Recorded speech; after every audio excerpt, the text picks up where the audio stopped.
Well, Warner Brothers Discovery has decided to go all in on milking a imaginary cash cow. That is their gamers who buy their games because they're going all in on live service, microtransactions. So shit games, basically. Really, really, really terrible games. Because this is what we do now. We've got to milk people for every penny that they have. And it's just money hungry, greed. It's just nonsense. So basically, the head of gaming. It is greed, but also it's come to a point where, let's be real, games can't make money anymore when you got people like Sweet Baby Inc. screwing them up all the time. Yeah. So I can understand this move from a corporate situation, especially after Suicide Squad. I'm not sticking up for this move. I'm just saying I can understand this from a corporate point of view. They're like, well, we can't make any money off these regular games. All the money seems to be in the mobile stuff. Well, they can, though, because, Hogwarts Legacy made money. They just got to make a game which is not total garbage, right, well, basically. Yeah, they got to get away from shit like Sweet Baby Inc., basically. Yeah, but, so they were asked, talk a little bit about how you guys leverage that business into growing the company. So he says, we think it's a meaningful differentiator for us. We see the world and whether it be, this is completely wrong, by the way. We see the world and whether it be VR devices, the Vision Pro, the virtual world. Look, who knows exactly how it evolves, but those types of platforms are only going to increase in scale and adoption. They're not actually. I do not believe VR in that way will be the future. I just don't think it will be. I actually don't think people want that weird, immersive metaverse life that they're trying to promote. I could be wrong. I've been wrong on many things, but I don't want sue me for having a bias against a dystopian nightmare moving forwards. All right, you know what? I agree with you. I think that it's about as much of the future as full motion video was the future in the early 90s. Mm. Yeah. Also, it wasn't. It's a massive screen on your face. God. Well, and it's uncomfortable. It's uncomfortable, and it's warm. And I own like 3 of the best headsets you can own, and I enjoy it, but I enjoy it for limited periods of time because it can become disorienting. It can make you sick to your stomach, especially if things get out of sync, which it still does. The tech isn't ready for prime time. Trust me, I know. Also, I don't want to sit there next to my partner on a sofa and we're both wearing goggles doing other things. Like, no, I want to do normal. Go away. This weird dystopia. Someone in the chat says, Ready Player One. Yeah. But the moral of that story was disconnect, not connect. Yeah. It was disconnect to connect in person. Anyway, look, who knows exactly how it evolves, blah, blah, blah. Having 11 owned studios where we're obviously not just a publisher of games, but we're actually a developer of games is a differentiated asset for us. So, and then they go on to talk about some of this stuff, right? So what do they say? Today, the majority of our business revolves around 4 main forms of IP and games, which are all billion-dollar plus businesses themselves, which are Mortal Kombat, Game of Thrones, Harry Potter, and DC. So, and they say DC obviously has sub-segments underneath, with Batman being one of the biggest. So they say this. Those are the 4 that make up the majority of our business. The challenge we've had is our business there historically has been very AAA console-based. That's a great business when you have a hit like Hogwarts Legacy. It makes the year look amazing. And when you don't have a release, or when we unfortunately have disappointments, we released Suicide Squad this quarter, which was not as strong. It just makes it very volatile. Stop making shit games then. It's that simple. We think the opportunity for us, again, this is a multi-year because games are a long cycle business too.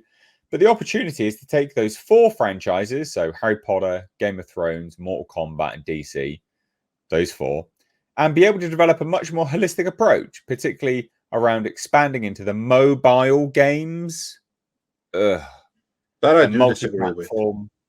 Free-to-play space, which could give us a better, more consistent set of revenue. You'll see us launching later this year some mobile free-to-play games, which we hope will start building that. Look at the fucking state of this. Look at this. It looks terrible. Looks terrible. My God. I mean, that was in 2014, but still. And so they talk about live service games, sorry. So rather than just launching one and done console games, how do we develop a game around, for example, Hogwarts Legacy or Harry Potter? That is live service, where people can kind of come and work and live and play and build in that world in an ongoing basis. We think we've got the franchises. We've got some of the greatest studio capabilities, and we have a roadmap and strategic business plan to try and build out that business. And we think there's meaningful growth in the course of the next couple of years. Stop milking people for cash. We don't have any money these days. What are you doing? The economy's bad. What are you doing? Live service. No one wants them. They're shit. Stop selling games that are either fundamentally broken, live service, where you have to take them down for maintenance, or need a massive day one patch. These are crap. Stop selling a game and then charging people for the extra content which was already in the game and was meant to come with the game initially. Well, where's the fun in that? Well, that's the thing, though. Yeah, that's the thing, though. And I think gamers are finally pushing back on the live service stuff. So, of course, right now, Warner Brothers is going to go into live service. When everybody's against it, they're going to go into it.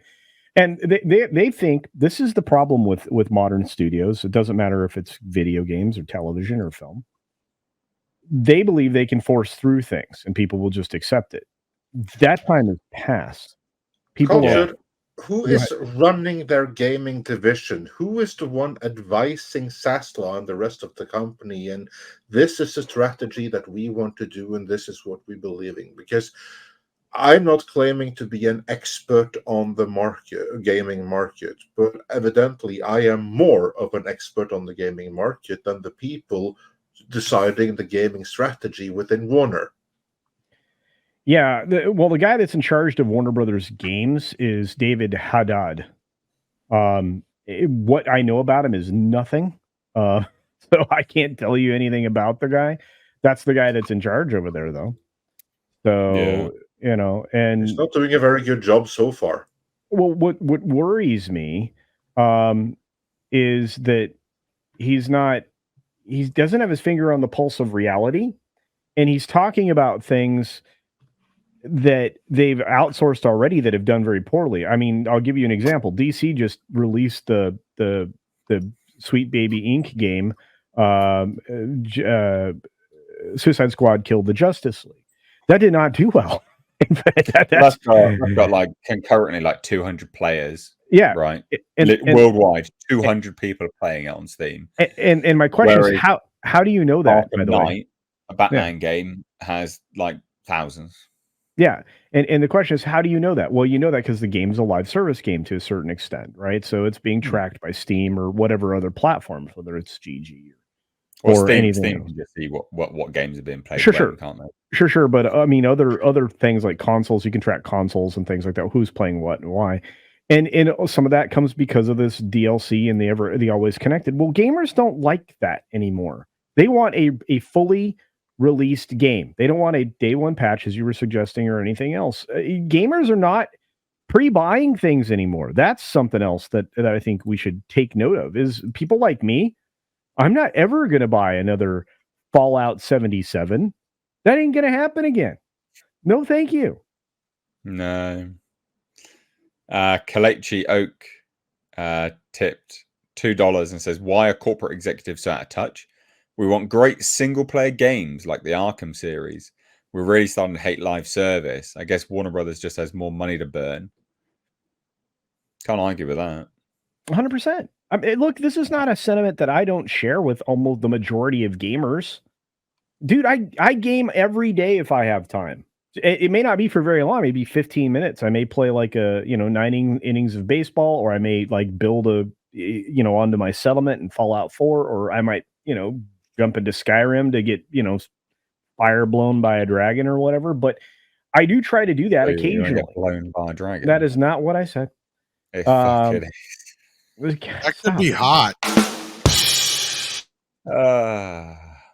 This is warm breath. Anyway, the whole point is Cyberpunk t-shirt. Anyway, by the way, it's a full print shirt. I'm still working on a vendor.